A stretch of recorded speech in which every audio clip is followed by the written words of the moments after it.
بسم اللہ الرحمن الرحیم۔ رمضان المبارک اور ہماری ذمہ داری کے عنوان سے جو گفتگو کا سلسلہ چل رہا ہے، اس میں سب سے پہلی جو اہم ذمہ داری ایک روزہ دار کے لیے ہے، ایک مسلمان کے لیے ہے، ایک مومن کے لیے ہے، وہ ہے ماہ مبارک رمضان میں روزہ۔ اور ایک اہم ذمہ داری جو ایک مومن اور مسلمان کی اس مبارک مہینے میں ہے، وہ ہے قرآن کریم سے تمسک، قرآن پہ توجہ، قرآن کی تلاوت، قرآن میں تدبر۔ ماہ رمضان جو ہے وہ قرآن کریم کی بہار کا مہینہ ہے۔ قرآن کریم سے اس مہینے میں خاص طور پر فیض حاصل کرنا چاہیے، استفادہ کرنا چاہیے، کیونکہ ماہ رمضان نزول قرآن کا مہینہ ہے، اسی مہینے میں قرآن نازل ہوا ہے۔ اس مہینے میں قرآن سے مانوس ہوتے ہوئے تلاوت کے علاوہ قرآن کی آیات کی گہرائی پر بھی غور کرنا چاہیے، اس میں تدبر کرنا چاہیے، اور اہل بیت کی سیرت بھی سے بھی ہمیں یہی درس ملتا ہے، یہی تعلیم حاصل ہوتی ہے ہمیں۔ اہل بیت علیہ السلام کے ہاں بھی صرف تلاوت نہیں تھی بلکہ تدبر تھا۔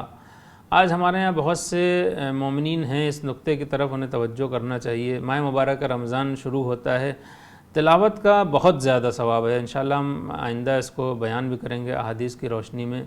لیکن تلاوت کیسے ہونا چاہیے؟ قرآن کریم کی تلاوت کے سلسلے میں بہت سے حضرات ایسے ہیں جو یہ کوشش کرتے ہیں کہ اس ماہ مبارک رمضان میں جتنا زیادہ ممکن ہو قرآن ختم کیے جائیں۔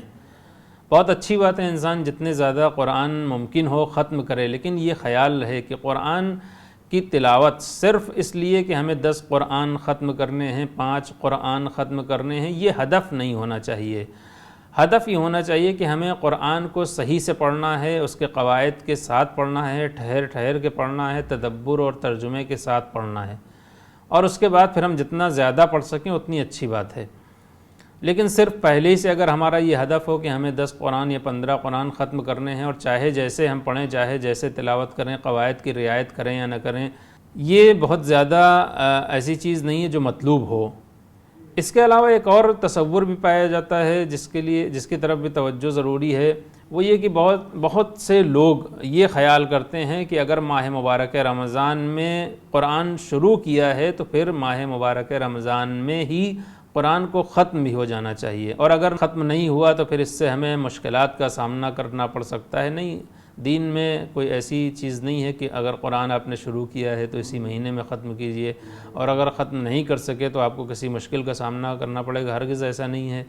یہی وجہ ہے کہ بہت سے لوگ ایسے ہیں کہ قرآن کریم شروع ہی نہیں کرتے ہیں، اس خوف سے کہ کہیں ایسا نہ ہو کہ ہم قرآن شروع تو کریں لیکن ختم نہ کر سکیں اور پھر ہمیں مشکلات کا سامنا کرنا پڑے۔ قرآن جتنا ممکن ہے آپ پڑھیے، پورا قرآن ختم کریے، بہت اچھی بات ہے، لیکن اگر ختم نہیں کر سکتے ہیں، آپ کی دوسری مصروفیات ہیں یا دوسرے اسباب ہیں، آپ ختم نہیں کر سکتے ہیں، جتنا ممکن ہو آپ قرآن پڑھیے۔ تلاوت قرآن کا ثواب بہت زیادہ ہے ماہ مبارک رمضان میں، احادیث میں وارد ہوا ہے، لہٰذا ہمیں کوشش یہ کرنی ہے کہ ماہ مبارک رمضان میں ہم قرآن کریم، چونکہ یہ قرآن کریم کی بہار کا مہینہ ہے، قرآن سے انس پیدا کریں، قرآن کریم سے تمسک کریں۔ لِكُلِّ شَيْءٍ رَبِيعٌ وَرَبِيعُ الْقُرْآنِ شَهْرُ رمضان، ہر چیز کے لیے ایک بہار ہوتی ہے، اور قرآن کی بہار رمضان کا مہینہ ہے۔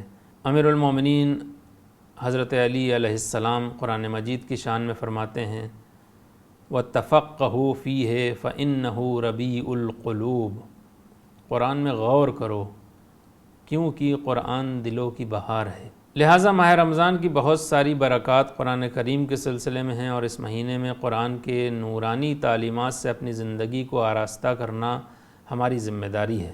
اس مبارک مہینے میں ہمیں کوشش کرنی چاہیے کہ ہم قرآن سے انس پیدا کریں۔ قرآن کریم مونس ہے۔ امیر المومنین فرماتے ہیں، جو تلاوت قرآن سے مانوس ہو گیا پھر اسے احباب بھائیوں کی دوری سے کوئی وحشت نہیں ہوگی، دوستوں کی جدائی سے اسے کسی طرح کی وحشت کا سامنا نہیں کرنا پڑے گا۔ قرآن کریم سے مانوس ہونے کی، اس سے انس کی کچھ شرطیں ہیں کہ جن میں سے پہلی شرط یہ ہے کہ قرآن سے محبت کی جائے۔ قرآن کی محبت ہونا چاہیے ہمارے وجود میں، ہمارے دل میں۔ ممکن ہے کہ کوئی شخص عمر بھر قرآن کی تلاوت کرتا رہے لیکن قرآن کی عظمت، اس کی معرفت، اس کی محبت اس کے دل میں نہ ہو۔ جیسا کہ میں نے عرض کیا، یہ مہینہ نزول قرآن کا مہینہ ہے، لہٰذا تلاوت قرآن کا بہترین موقع ہے ماہ مبارک رمضان۔ تزکیہ نفس کا بہترین موقع ہے ماہ مبارک رمضان۔ روزہ دار مومنین اس مہینے میں خداوند کریم کے مہمان ہیں اور قرآن کے بابرکت دسترخوان پر بیٹھے ہیں، لہٰذا تلاوت قرآن سے مانوس ہونا چاہیے اور قرآن کی آیات میں تدبر اور غور و خوض کرنے کے ذریعے قرآن کے مفاہیم سے فکری اور عملی فیض حاصل کرتے ہوئے اپنے ملکوتی کمال میں اضافہ کرنا چاہیے۔ چونکہ ماہ مبارک رمضان بہار قرآن کا مہینہ ہے، جہاں مومن مسلمان کی ذمہ داری ہے کہ وہ تلاوت قرآن کرے، جتنا ممکن ہو وہ تلاوت کرے، وہیں اس کی یہ بھی ذمہ داری ہے کہ صرف تلاوت نہ کرے بلکہ اس میں تدبر کرے، اس میں غور کرے، اس کو سمجھے، اس سے مانوس ہونے کی کوشش کرے، اس سے اپنے کو نزدیک کرنے کی کوشش کرے۔ تلاوت قرآن کی فضیلت کیا ہے؟ ماہ مبارک رمضان میں تلاوت قرآن کا ثواب کیا ہے؟ اس کا اجر کیا ہے؟ پیغمبر فرماتے ہیں جس نے اس ماہ رمضان میں ایک آیت کی تلاوت کی گویا اس نے دوسرے مہینوں میں پورے قرآن کی تلاوت کی، یعنی جو شخص بھی اس مہینے میں قرآن کی ایک آیت کی تلاوت کرے گا اس کا ثواب اس شخص کے برابر ہے جو ماہ رمضان کے علاوہ دوسرے مہینوں میں ختم قرآن کرے، پورا قرآن ختم کرے۔ لہٰذا ہمیں کوشش یہ کرنی ہے کہ جتنا زیادہ ممکن ہو ہم تلاوت قرآن کریں اس مہینے میں، لیکن ہاں یہ خیال رہے کہ صرف تلاوت نہ ہو، ترجمہ پڑھیں اس کا، اس میں تدبر کریں، اس میں غور کریں، اس کے تعلیمات پر، اس کے دستورات پر عمل کرنے کی کوشش کریں۔ والسلام علیکم ورحمۃ اللہ وبرکاتہ۔